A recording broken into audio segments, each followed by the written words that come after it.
গো, তুমি এখনো শোনি? বুঝলা, আজকে তোমার হাতের রান্নাটা যা হয়েছিল না, মনে হচ্ছে তোমার হাতে একটা চুমু খাই। ইস, মেয়ের সামনে তুমি যে কি সব বলো না। নাও নাও, শুয়ে পড়ো, অনেক রাত হয়েছে তো। হ্যাঁ, শুয়েই পড়বো, আজকে বিশাল ঘুমও পাচ্ছে। ও বাবা, চোদনা মানে কি গো? এই কি কি কি কি বললি তুই?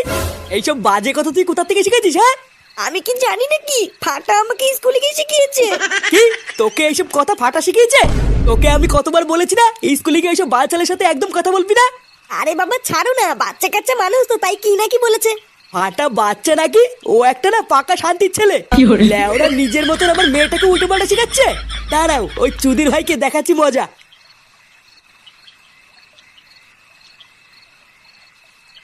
দিনের বেলায় যেমন তেমন, কিন্তু রাতের দিকে শীতটা একটু বেশি পড়ছে, কি বলো? হ্যাঁ, তা যা বলেছে।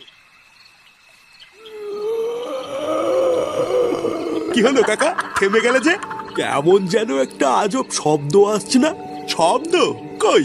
ও মনের ভুলে কি নাকি শুনেছো? চলো চলো। আর না রে হরি, একটু ভালো করে কান পেতে শোন। আমি কেমন যেন একটা শব্দ পাচ্ছি।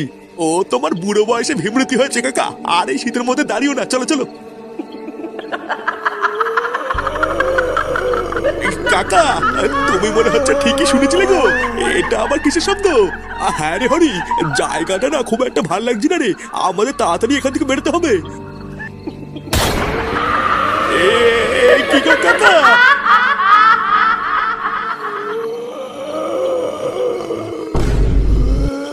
হরি, এই হরি, হরি আমাকে ছেড়ে যাস না।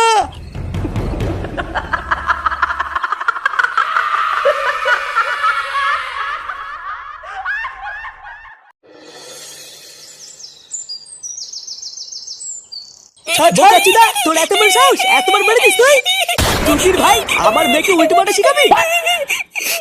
মার চোদনাকে মার। তারা চোদনা, তোকে আমি বলেছি না স্কুলে গিয়ে আমার মেয়ের থেকে দূরে দূরে থাকবি। আর তোর এত বড় সাহস, তুই আমার মেয়েকে খিস্তি শিখিয়েছিস? দেখ পল্টু, আমি কিন্তু শেষবারের মতন বলছি, আমার দাদু ভাইকে ছেড়ে দে। ছেড়ে দে, ছেড়ে দে বললেই হয়ে গেল নাকি? হ্যাঁ না রে বল্টু, একদম ছাড়বি না। এই চুদির ভাই সেটা ভেঙে পুরো ফালা ফালা করে দিবি। শালা ভোদার বাল, আমার জীবনটা পুরো ধ্বংস করে দিয়েছে। মার মারা।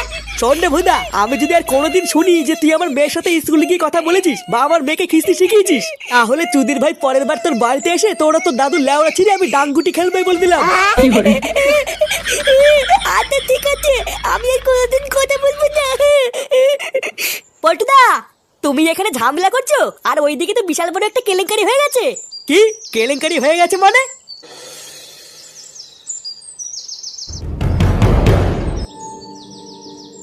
কি আশ্চর্য, কালকে সকালেই হারানদার সাথে কথা বললাম, আর এক রাতের মধ্যে এত কিছু ঘটে গেল, এ তো আশাই করা যায় না। আমার তো দেখেই বুকের ভিতরটা কেমন কেঁপে কেঁপে উঠছে। একটা জলজান্ত মানুষের কি অবস্থা! আরে দেখে বুঝতে পারছি না কি সাংঘাতিক ভয়ঙ্কর ভাবে একটা জলজান্ত মানুষকে মেরে ফেলেছে। একটা চোখ উপড়ে নিয়েছে, আবার পুরো শরীরটাও পুরো ফ্যাকাশে হয়ে গেছে, যেন মনে হচ্ছে পুরো শরীর থেকে কে যেন রক্ত চুষে খেয়ে নিয়েছে। বাবারে বাবা, আমি তো পুরো শিওর এটা কোনো ডাইনিরই কাজ, না হলে তো এটা কোনোভাবেই সম্ভব না।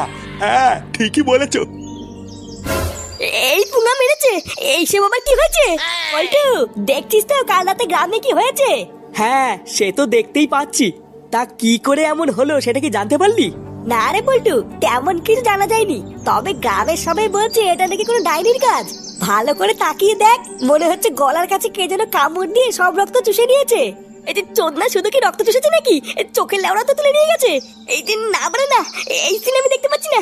উড়ি পল্টুদা, ব্যাপারটা দেখে কি বুঝলা? এটাই বুঝলাম যে এইরকম ঘটনা কিন্তু আমাদের গ্রামে এর আগে আরো অনেকবার ঘটেছে, আর প্রতিবারের মতন এই ঘটনাটাও কিন্তু কোনো সাধারণ ঘটনা না। এই ব্যাপারটা নিয়ে আমাদের সবাই মিলে একটু গ্রামের মোড়লের বাড়িতে যেতে হবে, বুঝলি? তারপর আলোচনা করে দেখতে হবে